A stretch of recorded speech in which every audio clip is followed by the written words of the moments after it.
Buenas noches.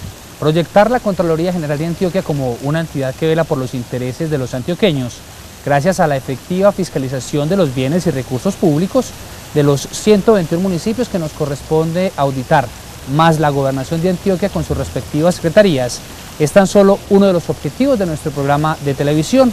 La Contraloría General de Antioquia adelantó una auditoría especial a la Secretaría de Hacienda del Departamento de Antioquia. Queremos compartir con todos ustedes los resultados de esta auditoría y para tal efecto contamos con la presencia de la persona que está al frente de la Secretaría de Hacienda del Departamento, el doctor Mauricio Villegas. Doctor, muy buenas noches, sea usted bienvenido a nuestro programa de televisión. Bueno, muy buenas noches para ti, para todas las personas que en este momento nos ven y para todas las personas que siguen este programa tan de cerca por sus resultados. Bueno, para saber un poco más sobre lo que se trata, sobre lo que vamos a tratar en la noche de hoy, sobre los resultados fundamentales de esta auditoría que adelantó la Contraloría, lo invito, doctor, a usted y a todos nuestros televidentes para que veamos la siguiente nota.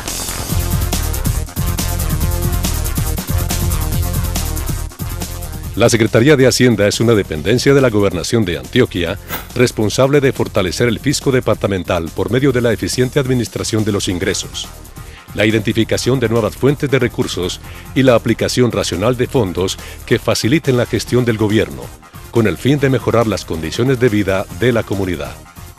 De esta forma, la Secretaría de Hacienda se convierte en la organización departamental líder en proyectos de inversión social.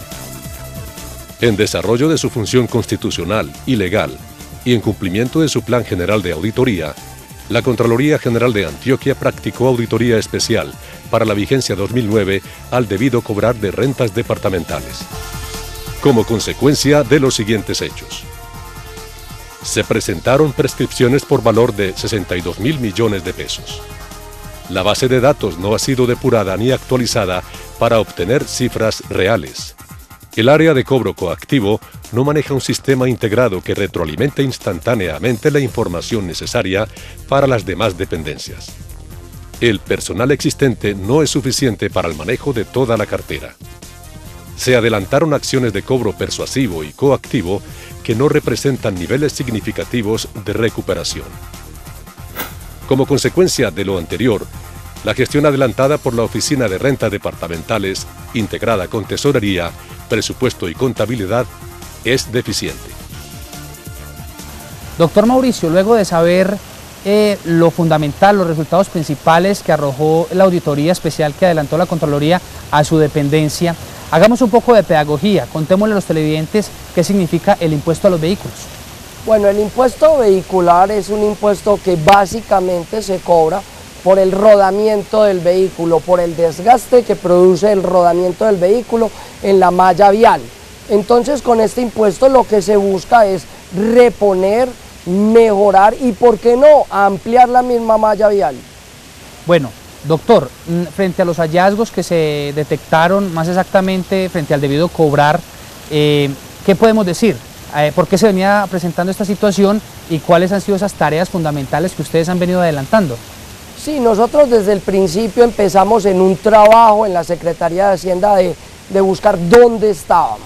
Es imposible uno saber a dónde va si no sabe dónde está. Entonces empezamos con un saneamiento financiero, empezamos con un saneamiento estructural como tal. Dentro de nuestro inventario encontrábamos motos blindadas, vehículos doble troque, cuando uno revisaba que era un vehículo pues tipo tico. Entonces empezamos con esos dos saneamientos. Cuando realizamos esos dos saneamientos empezamos ya con el debido cobrar.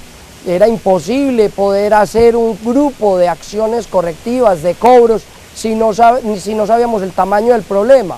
Entonces, cuando terminamos estos dos saneamientos fue que empezamos a hacer un cobro con un grupo de abogados que se dedicaron única y exclusivamente a mejorarle las condiciones a las personas en el pago de ese impuesto.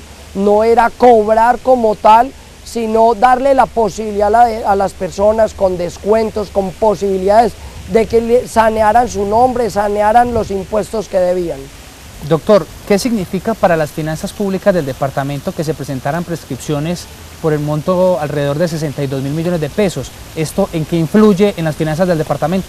Sí, el departamento tenía un debido cobrar bien alto y esto se daba porque no existía un doliente específico de este tema.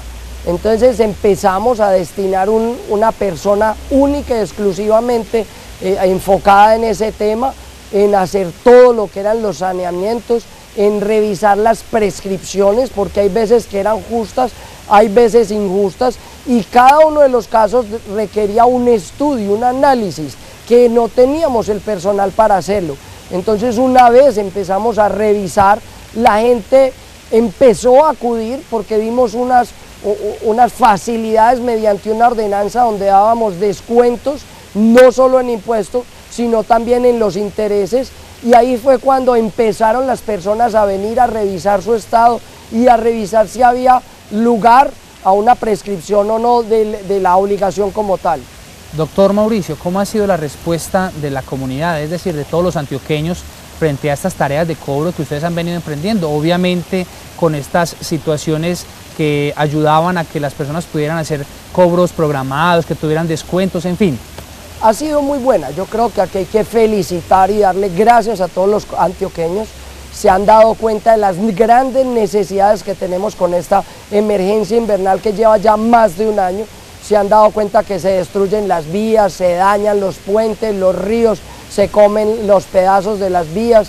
Y es con estos impuestos de más que hemos recaudado provenientes del debido cobrar que hemos podido darle resultados contundentes a cada uno de los municipios, porque ahí está lo verdaderamente importante. El departamento de Antioquia es el único que no ha tenido por más de un día cerrado ningún municipio. Se han cerrado por cuestión de horas, pero siempre hemos garantizado la conectividad entre todos los municipios, esto gracias al incremento del recaudo de este impuesto, porque la gente ha venido a sanear sus cuentas, ha hecho uso de los descuentos, ha hecho uso de las posibilidades de quitarse estos problemas de encima, estas deudas y sanear su nombre definitivamente. Doctor Mauricio, ¿quiénes tienen que pagar este impuesto? Todas las personas que tengan un vehículo, todas las personas que ese vehículo, cuando hablo vehículo estoy hablando de motos de más de 125 centímetros cúbicos o ya automotores, buses o camiones, tienen que pagar un impuesto, unos más, otros menos, porque el impuesto depende del tipo de vehículo, de la cilindrada, del año, tienen muchas, la verdad es que son casi 200, 250 las condiciones que debe llenarse al hacer la liquidación del vehículo, pero en general todas las personas que tengan un vehículo, porque antes era el vehículo como tal, ahora con el sistema del RUN pasa a nombre de la persona específicamente, y ahí es donde está la importancia de que las personas cuando hagan la venta de un vehículo se aseguren que el traspaso del mismo está como tal. No es como se hacía hace varios años, que simplemente se firmeaba y le decía el uno al otro, usted se encarga de pagar los impuestos o usted se encarga de hacer el traspaso. No, firmar eso sin estar claro en que hubo un traspaso es como firmar un cheque en blanco, que eso es lo que hemos tratado de hacer, de que la persona sea consciente, revise que se hizo el traspaso, porque ya el nombre de la persona es el que figura el RUNT, y si el traspaso no se asienta, la persona sigue con el nombre a su cargo cuando ya un nuevo propietario está rodando en él. Existen dos clases de impuesto, uno el de semaforización y otro el que venimos hablando.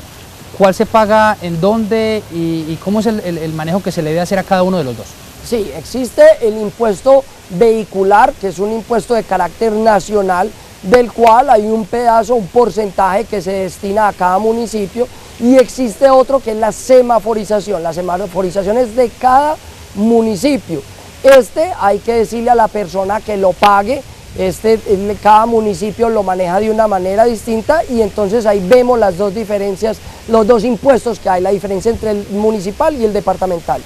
Bueno, doctor, específicamente, ¿a qué renglón del presupuesto de los antioqueños se venía afectando con este cobro tan alto que no se estaba haciendo de los impuestos que le correspondía hacer al departamento de Antioquia. Sí, ese era un impuesto que no tenía como un doliente. Las personas que no pagaban simplemente se quedaban un debido cobrar en una cuenta del departamento que iba pasando de un año a otro, que se iba engrosando, que se iba haciendo un presupuesto que de alguna manera era ficticio, y de ahí las bajas ejecuciones en ingresos, porque estaba inflado, no se había saneado. Entonces la importancia que tiene este saneamiento es que ya sabemos dónde estamos, sabemos quiénes nos deben, las personas pueden acudir a sanear su nombre como tal, por un lado, y por el otro lado, ya el departamento tiene un presupuesto claro, identificado cuánto se le debe y cuánto le deben y cómo tiene que cobrarlo, porque hay gente que debe más de una vigencia. ¿Por qué la comunidad no paga el impuesto de vehículos, automotores? No, ¿Por qué se venía presentando esto? Se veía presentando por diferentes razones. Las personas, por ejemplo, y eso lo vimos muy, pero muy constante, vendían el vehículo y no se hacía nunca el traspaso, entonces el vehículo quedaba a nombre de ellos por 5, 10, 20 años y nunca se daban cuenta hasta que nosotros llegábamos ya con el proceso de cobro, y la persona lo primero que decía: el vehículo no es mío, yo lo vendí. Y yo: sí, lo vendió, pero nunca sentó el traspaso. Eso fue muy común. Otro muy común fue que hubo una destrucción, bien sea porque el vehículo se chocó, se le dio pérdida total en una inundación, o se lo robaron y la persona nunca saneó ese tema como tal. Pero entonces en nuestro inventario el vehículo seguía como un vehículo vigente y seguía cobrando impuestos. Y también, desafortunadamente hay que decirlo, gente mala que con una placa movían 4 o 5 vehículos, y entonces ahí estamos hablando de una falsificación o un defraude al departamento que se dio mucho, y ahora con el RUN estamos tratando de sanear. Doctor Mauricio, vamos a invitarlo a que hagamos una pausa para mensajes institucionales, pero obviamente ya seguimos tratando este importante tema con usted y por supuesto llevándoselo a todos nuestros televidentes. Ya regresamos.